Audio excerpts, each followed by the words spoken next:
안녕하세요. 정치를 읽어주는 정치도감입니다. 네, 먼저 영상부터 보시겠습니다.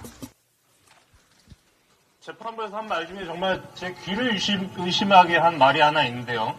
건실한 중견기업, 쌍방울 정도 되는 규모의 기업에서 했다고 판단하기에 어려운 행위다. 재판장이 이런 말 했습니다. 지금 김성태의 쌍방울이 어떤 기업인지 대한민국 국민이라면 상식적으로 다 알고 있습니다. 김성태의 정과 기록만 살펴봐도 김성태가 쌍방울이란 기업을 통해서 매입하라고 돈 번 게 아니라 무슨 짓을 해서 돈 벌었는지, 어떤 짓을 했는지, 쌍방울이 과연 견실한 중견기업인지, 김성태가 견실한 중견기업의 CEO인지 상식만 가져도 알 수 있습니다.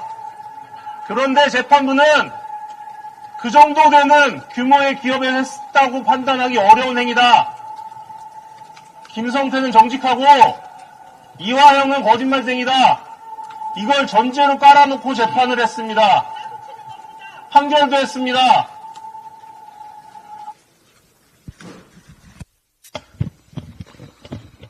먼저 재판부만 모르는 것으로 보이는 관심 있는 국민이라면 충분히 알 수 있을 김성태 전 쌍방울 회장에 대해서 알려드리겠습니다.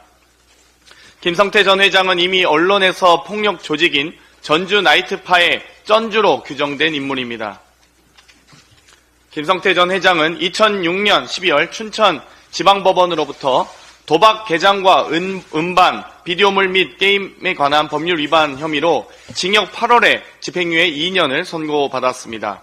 2007년에서 2012년 사이 대부업 미등록 상태에서 서울 청담동에 사채 사무실을 차려놓고 월 10에서 20%의 고리 대부를 통해 51차례 300여억 원을 대출해주고 20억 원의 부당이익을 취한 혐의로 2017년 벌금 1,500만 원을 선고받았습니다. 또 쌍방울 인수 전후인 2010년에는 호남 지역 폭력 조직 조직원들과 공모하여 가장 매매, 고가 물량 소집 매수, 허수 매수 등을 통해 350억 원의 시세 차익을 획득하며 쌍방울과 유비컴 주가를 조작한 혐의로 2017년 2월 징역 3년에 집행유예 5년, 사회봉사 400시간을 선고받았습니다. 이런 김성태가 회장으로 있었던 쌍방울에 대해 재판부는 쌍방울 정도 되는 기업 규모에서 CEO가 오로지 주가 상승을 위해 무모한 일을 했다고 보기 어렵다고 했다 합니다. 말을 돌려드리면 재판장 정도 되시는 분이 김성태가 어떤 전과가 있는지 어떤 인물인지 몰랐다고 보기 어렵습니다.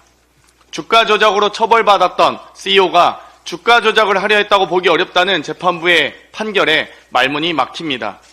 단지 이뿐만이 아닙니다. 대한민국 최고 정보기관인 국정원의 보고서를 통해 국정원이 김성태의 주가 조작 실행 가능성을 명백히 규정하고 주가 조작에 국정원이 연루될 가능성을 우려해 관련 공작 계획을 종결했다는 사실을 알 수 있습니다.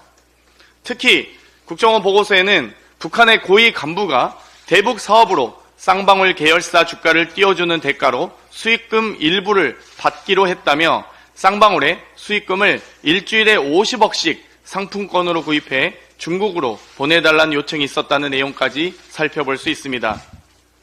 이번 1심 결과만 놓고 보면 재판부가 국정원의 공적, 객관적 증거는 깡그리 무시하고 쌍방울의 주가 조작 혐의를 눈감아준 것으로밖에 볼 수 없습니다.